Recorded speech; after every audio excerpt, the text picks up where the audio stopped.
लिंग शरीर गले जिण जागा, और सूरत रूप चल्या जन आगा। अब शिव लोक में आबिद जानी, जू सायर में बूंद समानी। जैसे सागर में जाके ये नदियाँ मिल जाती है, नदी का सारा पानी सागर में समा जाता है, इस प्रकार ध्यान की उस स्थिति में शिव ब्रह्म में ये हमारा सूक्ष्म शरीर या लिंग शरीर उसमें गल जाता है। लिंग शरीर की व्याख्या करी है जिसमें प्राण अपान व्यान उदान समान और चित्त मन बुद्ध अहंकार, ये 9 तत्वों का वो लिंग शरीर बना है। और उसके आगे और शरीर है कारण महाकारण केवल। जीव शिव एको हो जावे, नींद सुसोपति जो सुख आवे। साहिब अंचा खेल पसारे, जन्म धरे जा दुख सुख लारे। महाराज फरमा रहे हैं ये शिव ब्रह्म में जाके ये लिंग शरीर मिलने के बाद भी हम आवागमन से मुक्त नहीं हुए। क्यों? कि जैसे सारे नदियों का पानी गंगा में मिलता है, गंगा से सागर में मिलता है, फिर वहाँ सूर्य के बाष्पीभवन से सागर का पानी ऊपर जाता है बदली में, और वो पानी और नीचे गिरता है। अभी 2-4-8 दिन में गिरने वाला है। तो क्या आवागमन मिट गया? यानी ये तो वो रोटेशन चल ही रहा है। बारिश हो जाएगी, नदी नाले सब भर जाएंगे, ये सारा पानी गंगा में जाएगा, गंगा से सागर में जाएगा, सागर का फिर बाष्पीभवन से बदली में चला जाएगा, बदली से और नीचे आ जाएगा। तो महाराज कह रहे हैं जीव शिव एको हो जाए, ये जीव शिव में मिल जाएगा। भाई जीव शिव बन जाएगा। और वहाँ की अनुभूति बता रहे हैं जू सुसोपति जू सुख आवे, नींद सुसोपति जू सुख आवे। जैसे हम सुषुप्ति अवस्था में गाढ़ निद्रा में सोते हैं, तब लगभग मन रहता ही नहीं है, केवल प्राण ही रहता है। तो इस प्रकार शिव ब्रह्म में भी ऐसी शून्य की स्थिति ध्यान में हमारी बन जाती है। साहिब अंचा खेल पसारे, जन्म धरे जा सुख दुख लारे। वहीं से तो इच्छा प्रकट हुई, ये शून्य में इच्छा प्रकट होने से ही तो सृष्टि की उत्पत्ति हुई। तो वहाँ तक हम पहुँच गए, जहाँ से हम आए थे वहाँ तक हम चले गए। अभी अमर लोक बहुत दूर है, मगर रास्ते में ये लोक शिवलोक आता है। वहाँ की अनुभूति महाराज श्री को क्या हुई, ये महाराज ने अपने ग्रंथ में बताया है। जूं तरु बीज मिल्यो धरमाई, वीर खास में उग सब जाई। अब महासुन घर जायर पूगा, कोटक कली कोट रवि उगा। अब वहाँ की स्थिति के बारे में महाराज बता रहे हैं। जूं तरु बीज मिल्यो धरमाई, पेड़ का बीज जमीन में जाके मिल जाता है, फिर वो कहाँ गया? क्या बीज नष्ट हुआ? क्या उसकी भुगवन की प्रक्रिया थम गई? महाराज कहते कि नहीं। जूं तरु बीज मिल्या धरमाई, बिरखा समय उग सब जाई। जब बारिश होती है, हम देखते हैं छोटे छोटे घास को कोई लगाता थोड़ी है, उनके बीज जमीन में गिर जाते हैं, समय आता है, बारिश होती है और वो पैदा होते उग जाते हैं। इसी प्रकार ये जीव शिव ब्रह्म में जाके मिलने पर भी समय अनुसार वहाँ तो इच्छा है, वापस उसको जन्म लेना पड़ेगा। जू तरु बीज मिल्या धर्माई, बिरखा समय उग सब जाई, अब महाशून्य घर जायर पूगा। अब शिव ब्रह्म से आगे महाशून्य में ये सुरता गई और कोटक कली कोट रवि उगा। वहाँ का अनुभव क्या हुआ? एक नहीं, करोड़ों सूर्य का प्रकाश। हम गाते हैं आरती में, कोटक बाण हुआ उजियाला, दिल ही में सायब दीदारा, इमरत बूंद जड़े कुण मोती, दीपक ज्ञान जिला मिल ज्योति। ये करोड़ों सूर्य का प्रकाश भीतर में होता है। यहाँ त्रिकुटी से ही प्रारंभ होता है, जिला मिल ज्योति से। जैसे जैसे ध्यान आगे बढ़ता है तो वहाँ महाशून्य में करोड़ों सूर्य का प्रकाश दिखाई देता है। कोटक कली कोट रवि उगा, और आगे तो अनंत कोटि सूर्य का प्रकाश उस परमात्मा की शोभा के लिए महाराज ने कहा है कि अनंत भाण अविनाशी शोभा, सुरत निरत सैया चाली है जोबा, अड़ा पिंगला सुखमण नारी, हाय वारा रूप जये, वारा रूप निहारत हारिये, मारा गुराजी राधेश सालो ये सैया मारी। अनंत भान अविनाशी शोभा उस परमात्मा का, उस परमात्मा की, उस आत्मा की। अब भीतर में वो आत्मा ही है, उसकी शोभा में अनंत कोटि सूर्य का प्रकाश ये सुरती देखती है और सुरती थक जाती है, उसमें जाके मिल जाती है। सूरत निरत सैया चाली है जोबा, देखने के लिए, वहाँ का आनंद लेने के लिए ये सुरती नृत्य दोनों वहाँ चली जाती है। और अड़ा पिंगड़ा सुकमणा नारी, ये तो तीनों नाड़ियाँ थक जाती है। वारा रूप निहारत हारी, वो दिव्य प्रकाश को देख देख के ये सब थक जाती है, यानी आगे इनकी कोई ज़रूरत नहीं रहती है। इमरत कुंड पीवे जल नावे, दिव्य रूप देहि बन जावे, सूरत रूप तजी यहाँ काया, दिव्य रूप जन होय सिधाया। आगे की यात्रा कैसी होती है?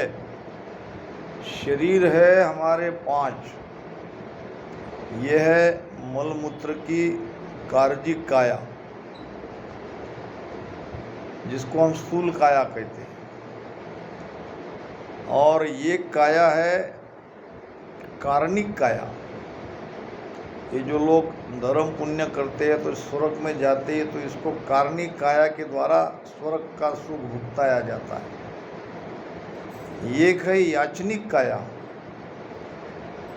जब नरक में डालते हैं तो ये जीवात्मा को याचनिक काया के द्वारा याचना दी जाती है। जो जो कर्म उसने किया है उसको बदला उसका चुकाना पड़ता है याचनिक काया से।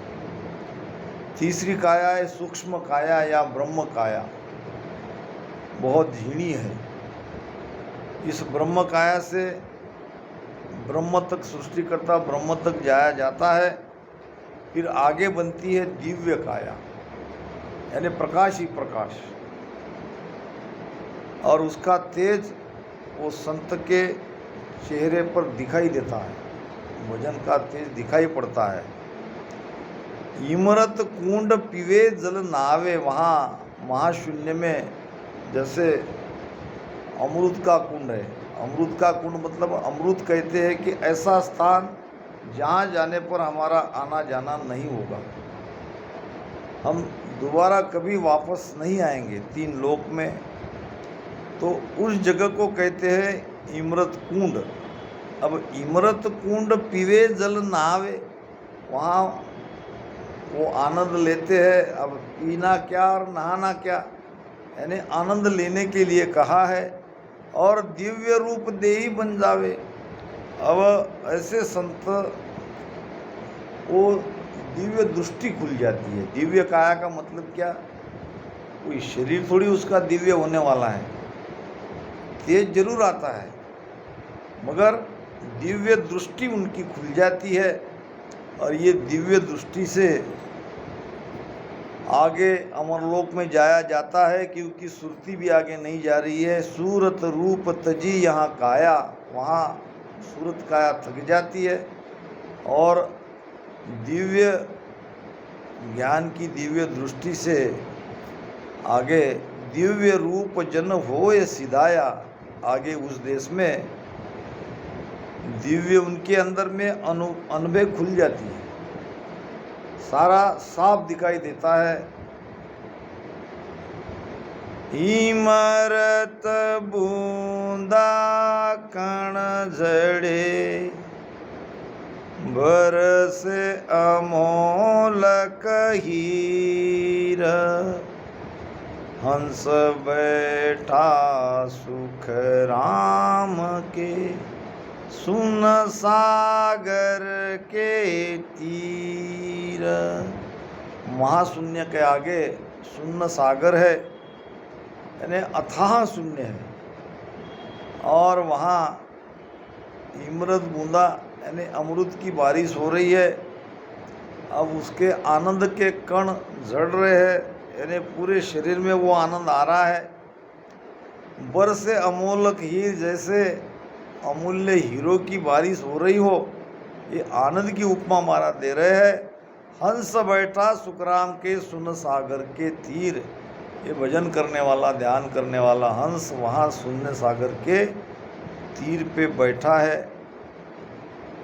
सुन सागर आगे बसे, पार ब्रह्म को लो, वालांग्या सुख राम के, हंस पहुँता मोख।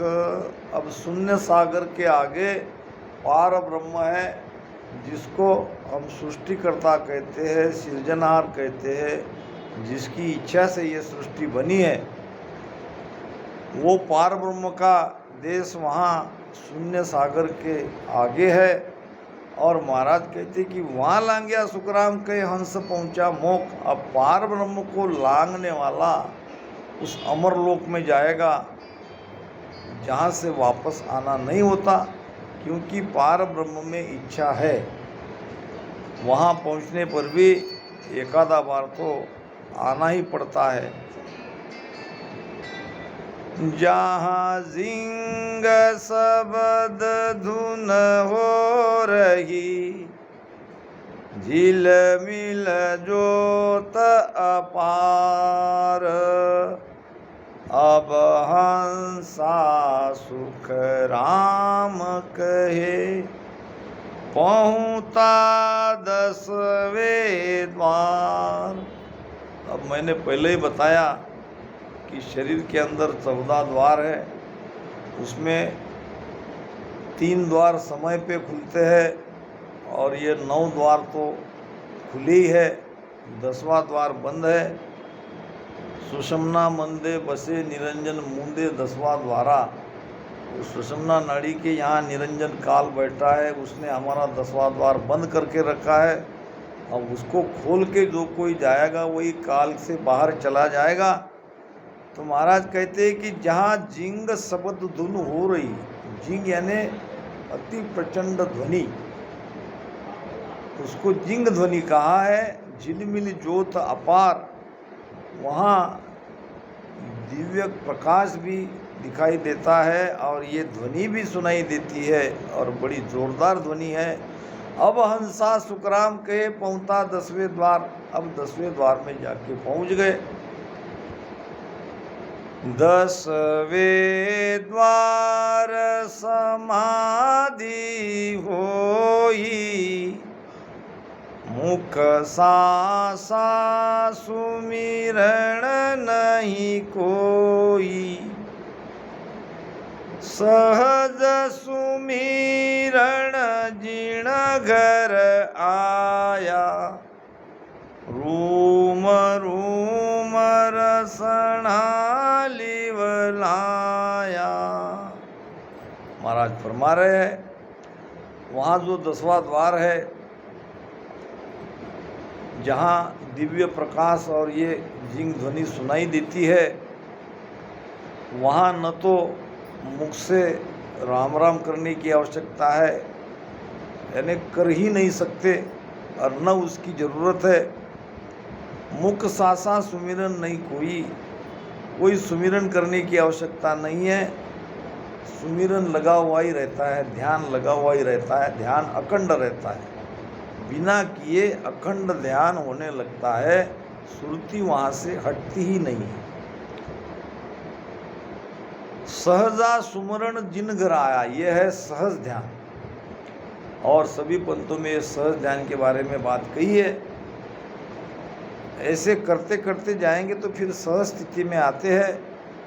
सहजा सुमिरन जिन घर आया, रूम रूम रसना लिवलाया, जिसने रसना से राम राम करते करते 3.5 करोड़ रोमावली का आनंद लेते लेते जो सुषमना के द्वारा 10वें द्वार तक पहुंच गया, वहाँ अब करना कराना कुछ भी नहीं है, केवल आनंद लेना है, और वो भी बिना कुछ किए। तो 10वें द्वार समाधि हुई, वहाँ पे शून्य समाधि की स्थिति हो जाती है। समाधि अवस्था में ये संत रहते हैं। सत स्वरूप साहब वाक्वावे,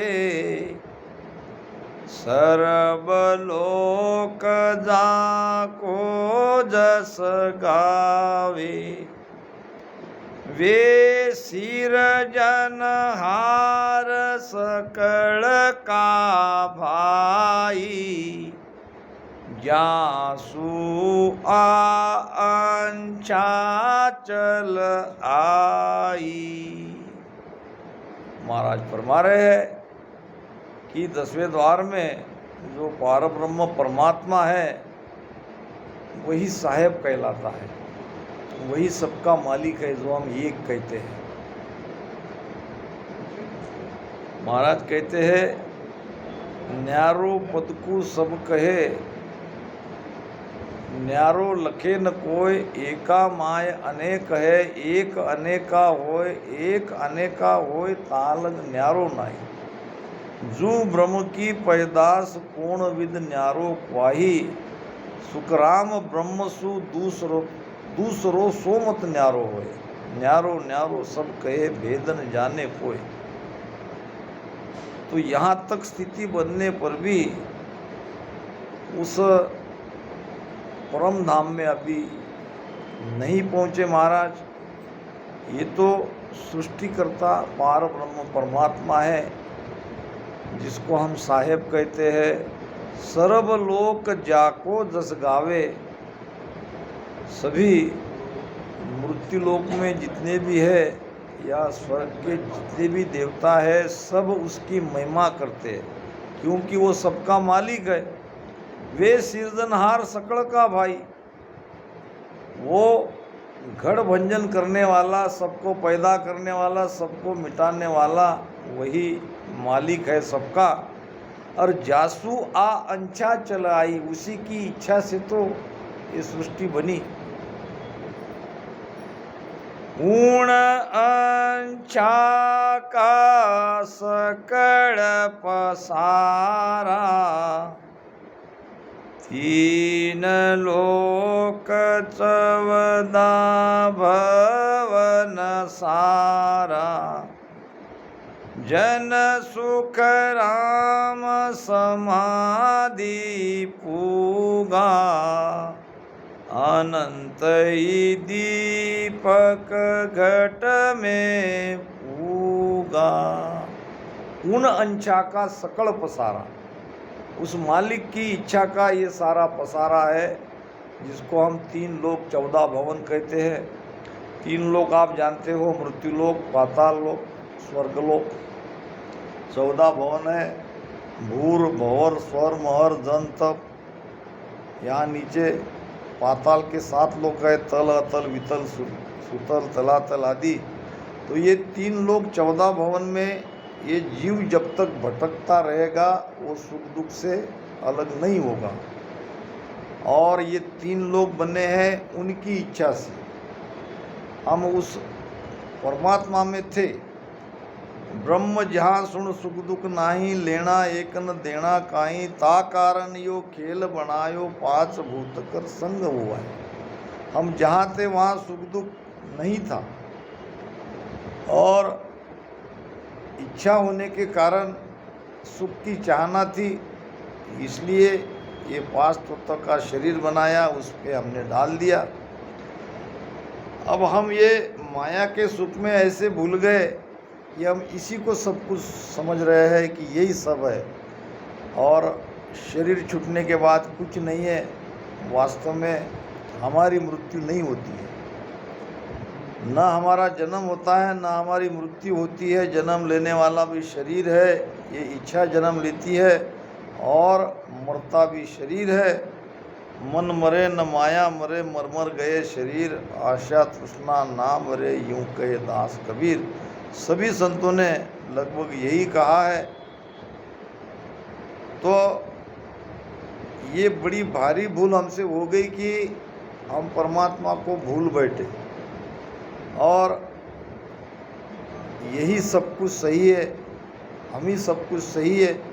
शरीर में आने से हमारे अंदर मय का भाव हो गया, और मय आने से कर्म बनते गए, और कर्म के कारण हम 3 लोक में 84 लाख योनि में भटकने लगे। तो इस मालिक से परे जाना पड़ेगा। उन अंचा का सकल पसारा, 3 लोक 14 भवन सारा, जन सुखराम समाधि पूगा, अनंताई दीपक घट में होगा। उस समाधि अवस्था में जब भी बताया कि प्रकाश ही प्रकाश दिखाई देता है। सब घट माही शब्द उजाला, जुरा मरण जीते जम झाला, सतगुरु पदवी जीणा को छाजे, 10वें द्वार शब्द धुन गाजे। सब घट माई शब्द उजाला, वो सत्सबद निरंचर का उजाला सारे घट में, यानी उसका प्रमाण मिलता है। उजाले का मतलब हमारा अज्ञान, हमारा अंधकार सारा मिट जाता है। के सुखराम शब्द की महिमा केता बड़े न काई, साजन ध्यान बिना सुन सुमरन लिया अमर घर जाई। तो ये शब्द जाके हमको अमरलोक में पहुंचाता है। सब घट माई शब्द उजाला, जुरा मरण जीते जम झाला। झाला नाम ज्वाला, यम की यातना। एक तो बुढ़ापा नहीं आता, अमर हो जाते हैं, यम की यातना से बच जाते हैं, क्योंकि कोई कर्म बाकी नहीं रहता, कोई भरम बाकी नहीं रहता। सदगुरु पदवी जिनाकू छाजे, ऐसे उच्च अवस्था के ध्यानी को हम सदगुरु कह सकते हैं। उनके शरण में जाने पर हमारा उद्धार निश्चित होगा, हमारे भीतर वो शब्द निश्चित जगेगा। 10वें द्वार शब्द धुन गाजे, शब्द की ध्वनि रात दिन अखंड 10वें द्वार में गरजती है और वो शब्द ध्वनि के रूप में सुनाई पड़ता है। ये कान से नहीं, भीतर के सारे खुल जाते हैं, ये सारे दरवाजे बंद हो जाते हैं, ये सातों इंद्रिया के द्वार पलट जाते हैं। वे जन मिलता ही जीव जागे, भरम करम मन का सब भागे। वे जन चाल जीणा घर आवे, सूता हंसा सबद जगावे। अब ऐसे महापुरुष के पहचान कैसे करें? हम कैसे समझे कि इनका ध्यान वहाँ 10वें द्वार में है, वो अखंड शब्द सुन रहे हैं? तो महाराज फरमाते कि वेदन मिलता ही जीव जागे। मिलने का मतलब उनका ज्ञान सुनने से ही जीव जागरूक हो जाता है, यानी जीव के अंदर वो भाव बन जाता है कि हमें भी 84 से मुक्त होना है और हमें भी हमारे बारे में सोचना चाहिए। ये भाव बन जाता है। जागने का मतलब क्या? दरिया साहब कहते कि दरिया सूता सकल जग जागता नहीं कोई, जागन में सो जागना जागा कहिए जोए। ये कोई जागना नहीं है। हम रात में सोते हैं, सुबह उठते हैं, अब उसको हम जगे हुए कहते हैं, वास्तव में वो जागना नहीं है। जागना उसे कहते जो अपने आप को पहचानने की कोशिश करे, उसे ही जागना कहते कि हम कौन हैं। ये कौन है? ये दृष्टा जो सारा दृश्य देख रहा है, आंखों से देख रहा है, कानों से सुन रहा है, रसना से बोल रहा है, ये कौन है? उसको पहचानने का मतलब ही जागना है। तो ऐसे संत जब उनका ज्ञान सुनने का सौभाग्य मिलता है तो जीव जाग जाते हैं, जीव के अंदर वो प्रेरणा बन जाती है।